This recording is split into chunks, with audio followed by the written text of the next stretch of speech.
Look, I'm giving you a pass this time. Okay, just come back. I'll overlook it for now. What is this guy talking about? He must be clueless.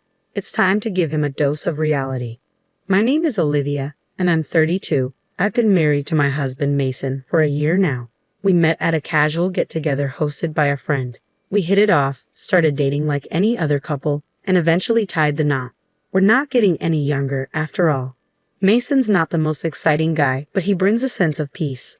That's why I thought we'd make it till the end, till we're old and gray. We both work, so going hungry is not an issue. We got married without overthinking it. I handle most of the housework since we're both busy with our jobs. Mason never helps. He's either lounging around or heads out early, rarely spending time at home. But I never found housework to be a burden.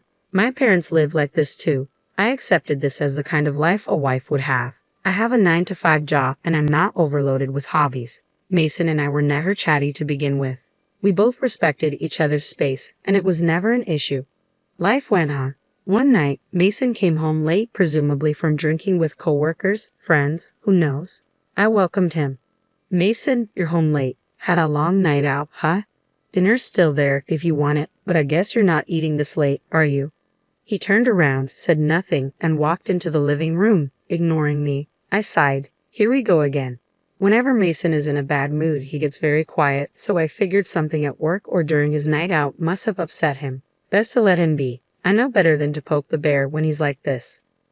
I felt his presence from the living room but shrugged it off and went to bed. He'd probably be back to his usual self by morning. It was the same old story, and I didn't give it a second thought.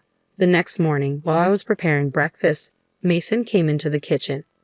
Good morning. I greeted him cheerfully. Mason glanced at me, grabbed some milk from the fridge, and left without a word.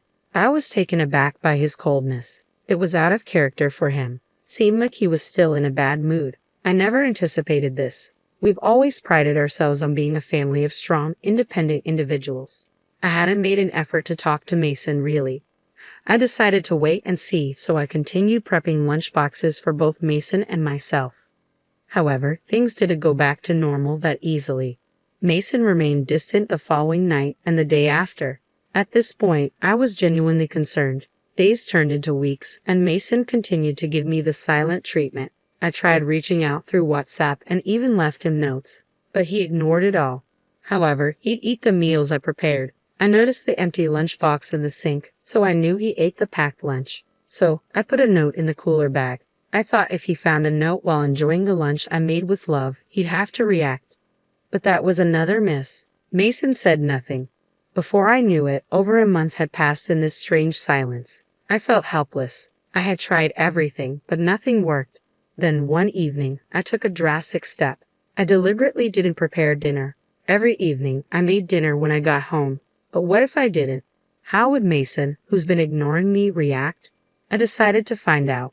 When Mason came home, I pretended to be watching TV in the living room. Mason came into the living room and looked intently at the table where dinner usually waited, but tonight the table was empty. After scanning the barren table, Mason turned his gaze to me. Holding my breath, I waited for him to say something, but he walked into the living room in complete silence. I heard the front door open and shut with a bang. I was stunned. Why was I being ignored like this? I had no idea. I was left bewildered, sitting alone on the living room couch.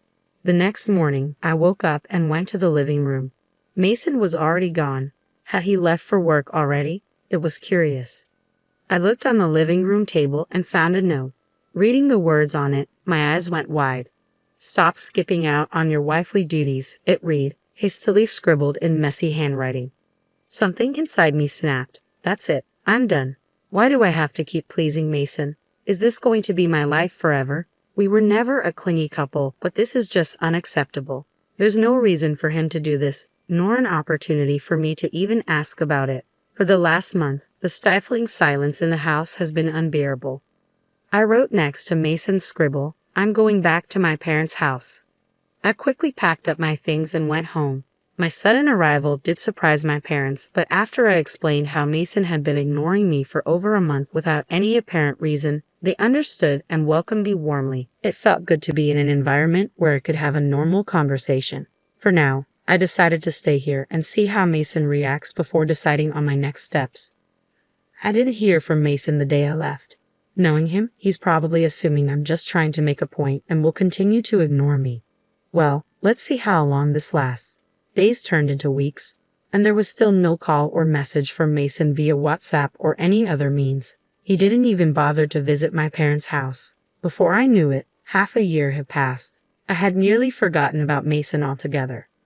Then one day, as I was leaving my parents' house to go shopping, there he was, Mason, staring with a defiant and angry expression. I was shocked and froze in my tracks. Mason just glared at me, still not saying a word. Is this game still going on? It was almost laughable how silent Mason was. But then, in the next moment, he tried to walk into my parents' house without saying a word. Whoa, hold on there. I stopped him. Mason looked at me, his face a mix of anger and disbelief, but still silent. I warned. I said don't just walk in. I will call the police. Finally, after more than 6 months, Mason spoke, a snide smile on his lips. Look at you getting all up with me. Since when do you get so high and mighty? Just because you're at your parents' house doesn't mean you can act like that, you know. I remembered Mason being a bit rough around the edges, but not like this. Lost in thought, I was jolted back to reality when Mason suddenly erupted. What the hell are you thinking? You leave the house for half a year, enjoying yourself at your parents'. Get a grip. Mason ranted on, then spread his arms out as if to say, I can't believe this. Look, I'll give you a break this time, right? Just come home. I'm willing to turn a blind eye this time. Mason spoke so condescendingly. I calmly retorted, I think you're confused. You and I are strangers now, you know. Mason's face went blank, then turned beet red with rage. He started yelling again. What the hell are you saying? Did you lose your mind? We're married, aren't we? Stop messing around. His intense outburst silenced me for a moment, and he kept yelling. I'm saying I'll forgive you this time, so stop fooling around and pack your bags. At that moment, my own anger boiled over. He talks like he's doing me a favor by forgiving me, as if I've done something wrong. That infuriated me even more. Moreover, it seemed Mason had no clue what had happened in the last 6 months. Finally, I snapped at Mason, who was still yelling away. I received divorce papers from your mother, signed them, and already filed them with the court, so we're not married anymore. Got it? We're strangers. Total strangers. Understand? I emphasized the word strangers, and Mason looked at me, his face drained of color. He seemed genuinely shocked. Here's what happened. A month after I moved back to my parents' home, my then mother-in-law, Helen, called me to a cafe near our house. We had never been close, and I hadn't seen her for a while. After brief pleasantries, she handed me an envelope. What's this? I asked, tilting my head. Open it. Even you will understand, she said in response. I opened the envelope and pulled out the paper inside. It was a divorce petition, already signed and stamped by Mason. Confused, I looked at Helen. The eyes of his mother, who was glaring at me, were the same as Mason's, full of disdain. While putting the divorce petition back into the envelope, I asked his mother, so is this Mason's doing? Did he say anything to you about this? Helen let out an exaggerated sigh before answering. Oh yes, he said plenty. Would you like to hear? I smiled at her and replied, yes, please go ahead. She launched into her story. According to her, Mason had been bad-mouthing me for a while now, saying that I was a useless and incompetent wife who stopped doing any housework after we got married, that I quit my job and lazed around at home all day, and that whenever something didn't go my way, I would run back to my parents and act like a spoiled child. Helen's eyes never left mine as she spoke, and it was clear she believed every word of Mason's lies. There was no point in arguing with her, I thought. When she was done talking, Helen finally asked, so what are you going to do? Not that I want to meddle, but you're being pretty awful, you know. By the time I walked out of that house, my mind was made up. I smiled and told her, if he wants a divorce, then that's what he'll get. Helen glared at me one last time, slapped some money on the table for her share, and walked out of the cafe. I went straight to my parents' house, signed the divorce papers, and submitted them to the court the very next day. While I was explaining all of this, Mason's face turned increasingly pale. It seemed he hadn't been informed by Helen at all, but honestly, I didn't care. After all, I had already trusted Helen with the signed divorce papers. Mason must have had the same idea in mind, I figured. Once I finished telling my side, Mason blurted out in a panic, no, you've got it all wrong. I only filled out those divorce papers to keep my mom off my back. I never intended to submit them. They're invalid. Panicked or just confused, he started making no sense. And besides, you're the one who will suffer if we divorce, so let's go to the court right now and have them withdrawn. I gave Mason a cold stare, then tilted my head. Why would it be a problem for me if we got divorced? Mason suddenly grinned as if he had won. Think about your age. At your age, with a divorce history, no one will want you. That's why I'm saying I'll take you back. This is for your benefit, you get it? I'm saying we can pretend the divorce never happened, and you should be happy. I couldn't help but roll my eyes at his arrogance and delusional thinking. Listen, we're not kids. A divorce doesn't just get erased. And for the record, I'm already married to someone else. Mason's jaw dropped, and he went silent. What? Really? Do you want me to repeat myself? I'm married to someone else. Mason, who had a look of disbelief, suddenly started making a fuss. That's a lie. You're just trying to look good, aren't you? You're making up stories to get me to go away, aren't you? You're really making a fool out of me. You know that such lies won't work. Well, if he wants to be a fool, that's his problem. As I was wondering how to explain to this idiot, a presence came from behind me and a man appeared at the entrance. The man looked at me and Mason alternately, looking confused. Mason, for his part, was surprised to see a stranger coming out of my parents' home and fell silent. When I looked at the man, he tilted his head and asked, "Is something wrong?" Feeling awkward, I smiled and turned to Mason. "This is my husband, Noah." "No," greeted Mason with a slight, skeptical nod.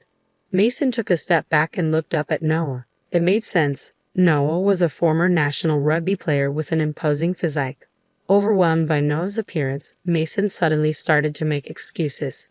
No, you've got it all wrong. My old boss told me you've been married for about a year now, and your wife might start to get a little uncomfortable. Better put her in her place." So I did, and guess what? Turns out he got dumped by his wife and kids. What a fool, right? I was just doing what he told me to do. I never wanted to do any of that stuff. You understand, right, Olivia? I looked at Mason with a gaze filled with disgust, fed up with his pathetic excuses. Mason looked puzzled, maybe because my reaction wasn't what he expected. Then Noah spoke up. "Sorry, but could you leave immediately and never come back here? If you approach Olivia again, I'll call the police." As he said this, Noah firmly pushed Mason out of the doorway. Intimidated by Noah's force and determination, Mason fled the scene. For a while, we both remained wary, concerned that Mason might harbor a grudge and do something irrational. But days turned into weeks, and we never heard from him again. One day, curiosity got the best of me, and I reached out to a mutual friend to inquire about Mason. We began by catching up on casual topics, but when I asked about Mason, our friend sighed and filled me in. Surprisingly, Mason had quit his job just a few days after showing up at my parents' house. The reason?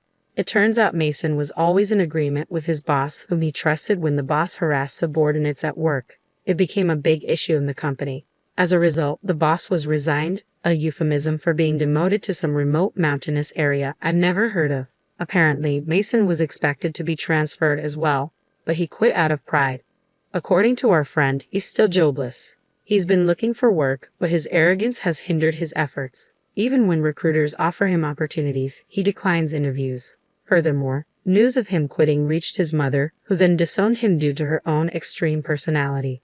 Finally, our friend said he blames everything on his old manager and just drowns his sorrows every day. At this rate, he'll ruin his health before he ever finds another job. It's a mess. I hope he finds a new spouse or something, though that's unlikely.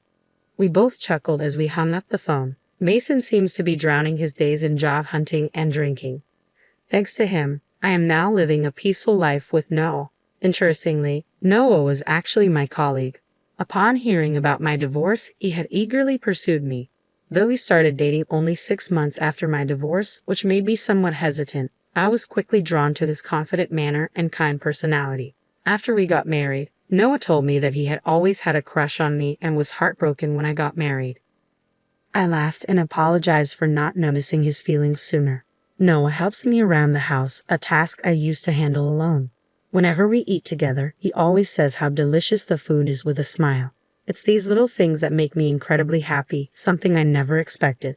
I was probably numb to it all, having grown up with old-fashioned parents. Now I am living a sparkling married life with Noah, who always delights in even the most ordinary things. I'm convinced that with him, I'll have a happy life all the way through our golden years. And so, I was certain